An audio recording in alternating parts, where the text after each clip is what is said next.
열린교회 성도 여러분 안녕하세요. 오늘 동영상 강의는 침례교회는 무엇을 믿는가 7번째 장 이제 마지막인데요.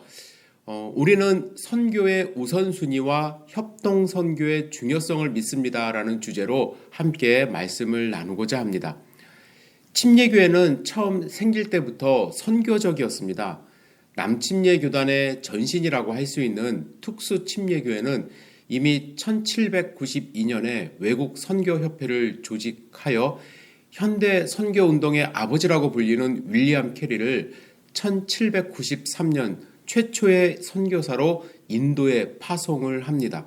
그리고 이제 특수 침례교회에서 나온 일반 침례교회에서도 1816년에 외국 선교협회를 조직하였습니다.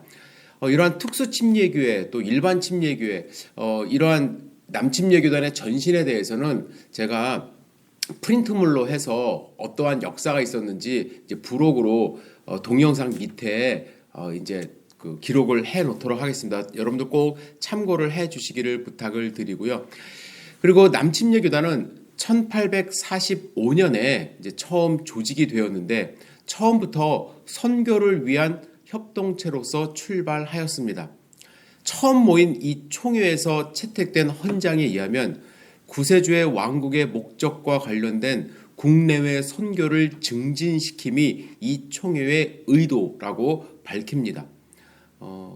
선교를 하고 또 전도를 하는 것이 남침례 교회가 함께 모인 총회의 목적이라고 천명한 것이죠. 그래서 침례 교인들은 선교하는 백성들이며 침례교회는 선교하는 교회라는 특성을 갖고 있습니다. 저는 목회를 하면서 여러 지역의 선교지를 방문할 기회가 있었습니다. 선교지를 방문할 때마다 선교사님들이 은연중에 하시는 말씀은 남침례교단의 선교사님을 조금 부러워하는 그러한 말씀을 하셨습니다. 왜냐하면 남침례교단은 선교사님을 선발하고 파송하는 것으로 끝나는 것이 아니라 파송한 후에 정말 철저한 또 영적, 물적 지원을 아끼지 않고 또 선교사로 은퇴를 하면은 은퇴 이후의 삶까지도 또 생각을 하면서 지원을 해주는 그런 교단이기 때문에 특별히 한국에서 정말 자비량으로 혼자서 선교하시는 선교사님들은 남침례 선교사님들을 상당히 부러워했고 제가 만난 이제 필리핀에서 한 고등학생은 아버지가 이렇게 말씀을 하셨다는 거예요. 너는 미국 가서 영주권을 받아서 꼭 선교를 하고 싶으면 남침례 교단의 선교사로 파송을 받아라. 그 이야기는 조금 한국 교회에서 목회를 하는 저에게는 가슴 아픈 일이었지만 그만큼 남침례 교단의 선교사님들에 대해서 이 교단 차원에서 물심양면으로 많은 지원을 함으로써 또 세계 선교에 이바지하는 그런 모습이 있었다라고 저는 생각을 합니다. 그럼 먼저 선교란 무엇인지를 함께 성경을 통해서 살펴보도록 하겠습니다. 선교라는 낱말의 뜻은 보낸다라는 의미를 갖습니다. 일반적으로 선교와 전도가 이제 혼용되는 말로 이제 사용이 되지만 선교는 예수 그리스도께서 교회에 부여하신 모든 성서적 임무를 총칭하는 개념입니다. 복음 전도는 선교의 우선순위적 임무라고 할 수 있습니다. 선교는 여러 가지 사역을 포함되는데 그 중에 가장 우선시 되는 사역이 전도 사역, 즉 복음 전도라고 할 수가 있는 것이죠. 여기에 대한 성경적 근거는 여러 부분이 있지만 요한복음 17장과 20장에 보시면 17장 18절에 이런 말씀이 있습니다. 아버지께서 나를 세상에 보내신 것 같이 나도 그들을 세상에 보내었고 예수님은 제자들을 세상에 보내었다라고 말씀을 하십니다. 이어서 20장 21절에도 예수께서 또 이르시되 너희가 평강이 있을지어다. 예수께서 나를 보내신 것 같이 나도 너희를 보내노라. 예수님은 제자들을 보내셨다고 말씀합니다. 그러면 선교에는 어떠한 사역들이 있는가? 여러 사역이 있을 수 있지만 두 사역으로 나눠 보면 첫 번째는 복음 전도입니다. 이 복음 전도라고 하는 것은 예수님의 복음을 전해서 구원받게 하는 사역. 예수님의 구세주 되심을 예수님을 영접해서 천국의 소망을 갖게 하고 하나님의 자녀가 되게 하는 그 모든 과정을 복음 전도라고 할 수 있습니다.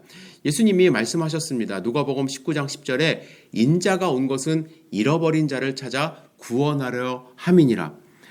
인자가 온 것은 잃어버린 자를 찾아서 구원하러. 그러니까 하나님의 자녀가 아닌 사람들을 찾으셔서 그들에게 영원 구원을 하기 위해서 이 땅 가운데 오셨기 때문에 그의 제자들을 보내는 목적도 그들을 찾아서 구원받게 하려고 예수님이 제자들을 보내신 거고 우리를 보내십니다. 여러분들이 잘 아시는 마태복음 28장 19절과 20절, 이건 그레이트 커미션이라고 말씀을 하는데 제가 읽어드리겠습니다. 그러므로 너희는 가서 모든 민족을 제자로 삼아 아버지와 아들과 성령의 이름으로 침례를 베풀고 내가 너희에게 분부한 모든 것을 가르쳐 지키게 하라. 볼지어다 내가 세상 끝날까지 너희와 항상 함께 있으리라 하시니라. 거의 비슷한 말씀이 사도행전 1장 8절에도 있죠. 예수님이 승천하시기 전에 오직 성령이 너희에게 임하시면 너희가 권능을 받고 예루살렘과 온 유대와 사마리아와 땅끝까지 이르러 내 증인이 되리라 하시니라. 마태복음에서는 예수님이 제자를 삼아, 즉 예수 그리스도를 영접하게 만들어서 또 예수님의 제자를 삼으라고 말씀을 하십니다. 이것은 복음 전도의 어떠한 결과라고 할 수가 있고요. 사도행전 1장 8절도 마찬가지로 내 증인이 되라. 증인이 된다는 것은 예수님의 복음을 증거하는 사람이 되라고 명령하셨습니다.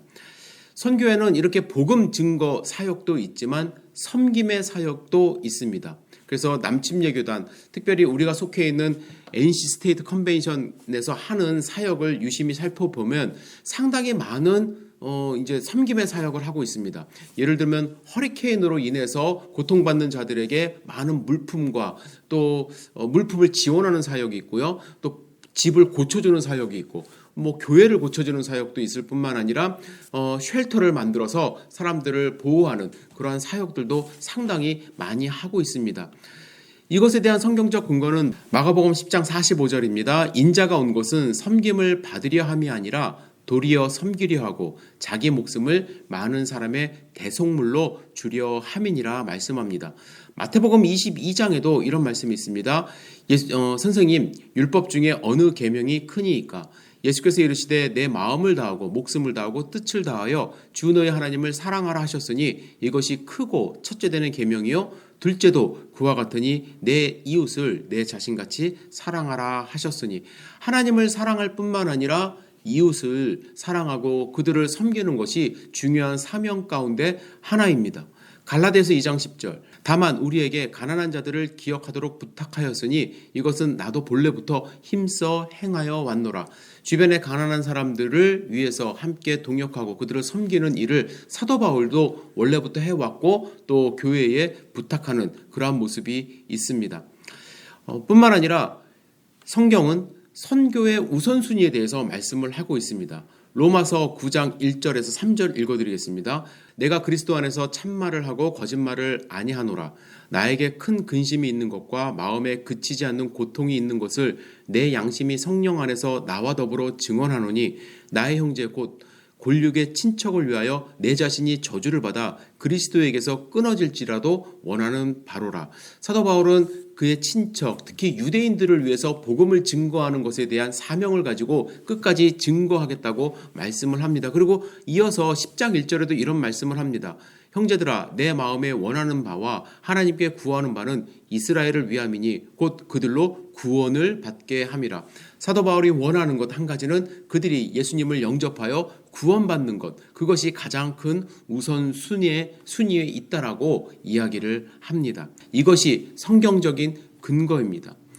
그래서 남침례교단은 이러한 성경적인 근거에 의해서 선교 사역에 주력하는 교단이라고 저는 확신을 하고 있습니다. 물론 우리 교회는 아직 개척한 지 얼마 되지 않아서 선교사님을 파송하거나 직접적으로 큰 일을 하지 못하지만 우리도 다달이 그 남침례 교단에 특히 NC 스테이트 컨벤션에 우리가 헌금하고 있는 부분이 있습니다. 그 헌금이 어디에 쓰여지냐면 다른 교회를 개척하는 자원으로 쓰여지고 또 선교사님을 파송하는 데 우리도 조금씩 지금 일익을 담당하고 있고요.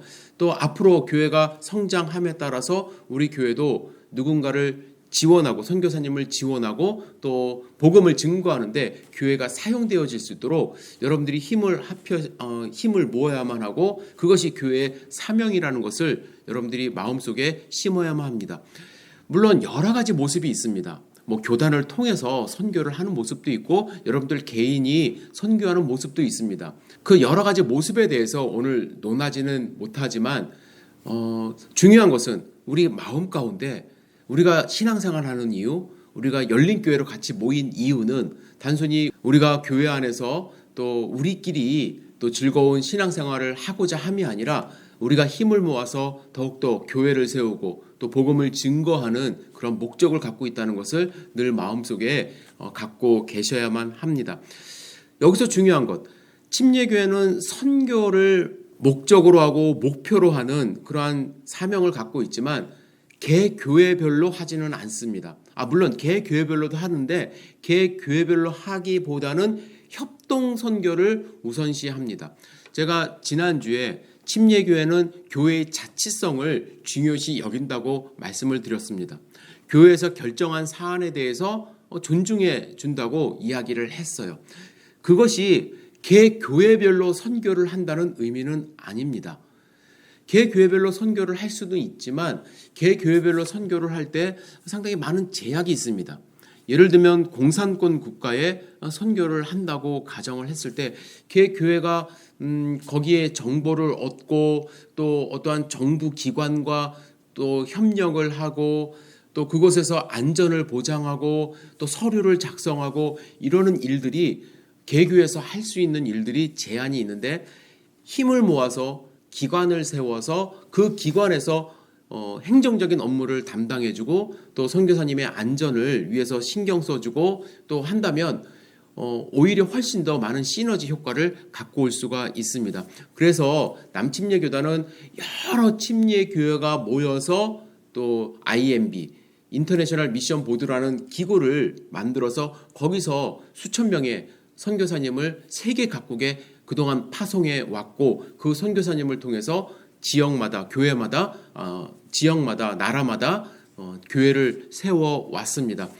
그렇게 가능했던 이유는 남침례교단은 협동 선교를 우선시하기 때문에 그렇습니다.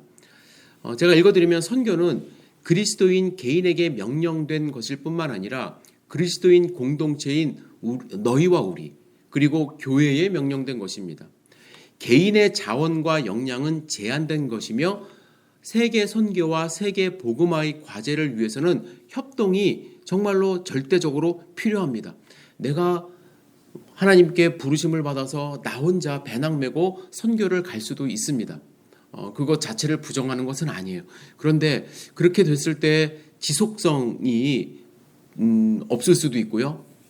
또 그 선교사님이 만약에 다시 돌아오면은 그 뒤에 누구가 갈지 거기에 대한 후속 조치가 없을 수도 있고 또 선교사님이 혹시 건강이 악화되거나 위험에 빠졌을 때 누가 도와줄 수 있는 힘이 없다는 것이죠.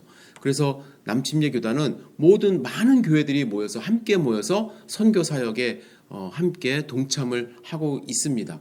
그래서 선교사님을 통해서 또 우리가 선교 보고를 받고 또 선교사님의 기도 제목을 받고 선교사님을 위해서 기도하고 또 선교사님의 그 가족을 후원하는 일을 함께 하고 있죠. 그래서 협동의 정신이나 개념은 결코 침례교 고유의 것은 아니에요.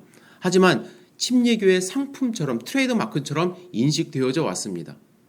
미 남침례 총회와 기독교 한국 침례 총회는 협동하는 침례교회의 총회 정신을 이어져 오고 있습니다. 그래서 남침례 교단 또 그리고 기독교 한국 침례회는 그 컨벤션이라는 이름으로 모입니다. 그래서 1년에 한 번씩 큰 행사를 갖는데 그때 함께 모여서 침례교회 정신을 함께 고취하고 또 목사님들이 침례교회는 이런 일을 하고 있습니다라고 보고를 받고 또 그래서 함께 협력해서 또 침례교 그 기구를 통해서 여러 사역들 섬김의 사역과 또 선교의 사역을 하고 있다는 것을 여러분들이 아시면 좋을 것 같습니다.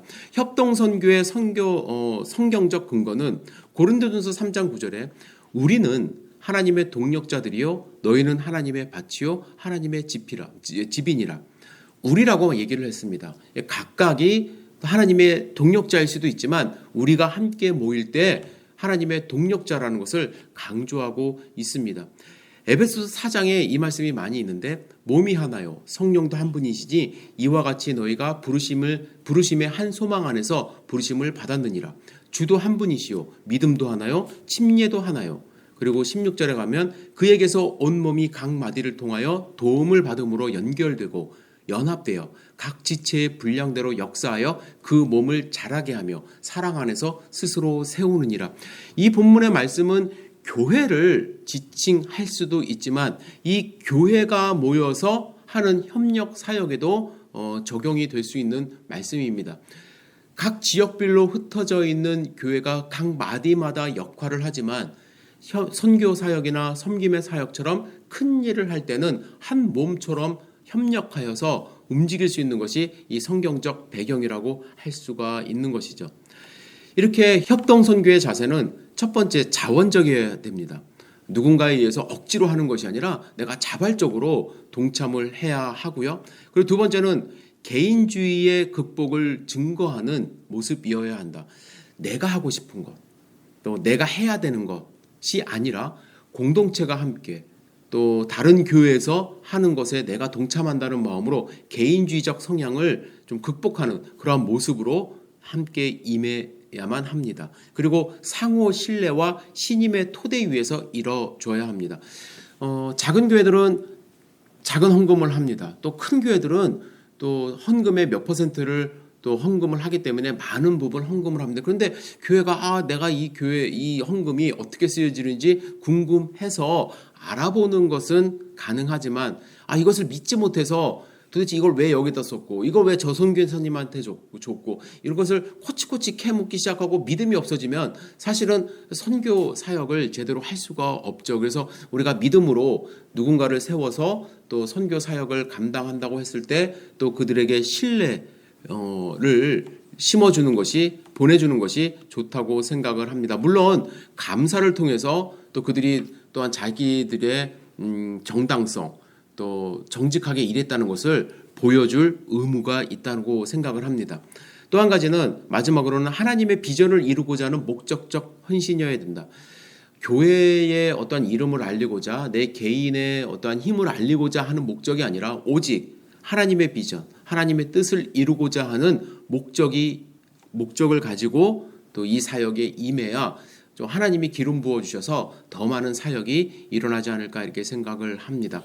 남침례 교단이 그동안에 선교 사역을 참 열심히 잘 해왔는데 최근 들어서 이 선교에 대한 헌금이 많이 줄어서 선교사님들이 다시 귀국하는 일들이 많이 생겼습니다. 그 선교를 중간에 중단하는 일들이 좀 가슴 아프게 생기기도 했는데 이럴 때일수록 우리 교회가 또 할 수 있는 한 최선을 다해서 협력해서 선교사님을 도와야 되지 않을까, 선교 사역에 함께 동참해야 되지 않을까 이렇게 생각을 합니다. 협동 선교의 중요성에 대해서 마지막으로 N.F. 그리어라는 분이 이런 말씀을 했습니다. 협동 선교 프로그램에 의해 나는 갈 수 없는 곳에 갈 수 있고 할 수 없는 일을 할 수 있다. 맞습니다. 혼자서는 절대로 갈 수 없고 할 수 없는 일들도 여러 교회가 힘을 합쳐서 기도해주고 또 물질적인 후원을 해주고 지원을 해줄 때 우리는 오지에 또 사람들이 갈 수 없는 곳까지 가서 말씀을 증거하고 또 그리스도의 복음을 심는 일을 할 수가 있는 것입니다. 오늘까지 우리가 침례교회는 무엇을 믿는가 7가지 강의를 이제 마무리를 했습니다. 일방적으로 제가 막 전달하는 입장에서 동영상을 촬영을 했습니다. 그래서 여러분들의 피드백도 들어야 되고 또 질문도 받아야 되는데 아마 이 동영상을 들으시는 분들은 그런 과정이 없어서 좀 지루한 그런 느낌도 받으셨을 텐데 여러분들 혹시 동영상을 들으면서 의문 나는 사안이 있거나 또 조언해주고 싶으신 부분이 있으면 언제든지 그 댓글로 남겨주시면 또 제가 여러분들에게 피드백을 드리도록 하겠습니다. 여러분 이제 다음 동영상 강의를 준비하고 있거든요. 다음 동영상 강의도 여러분들 기대해 주시고 또 침례교회는 이것을 믿는구나, 이것을 강조하는구나, 내가 다니는 교회는 이것을 강조하겠구나, 이것을 중요하게 여기는구나 라는 것을 생각해 주시면서 함께 신앙생활을 했으면 좋겠다는 의미로 이 동영상 강의는 제가 의미로 이 동영상 강의를 제작을 했습니다. 여러분들 다시 한번 감사드리고 또 여러분들의 삶 가운데 하나님의 은혜가 충만하기를 간구합니다. 여러분들 감사합니다.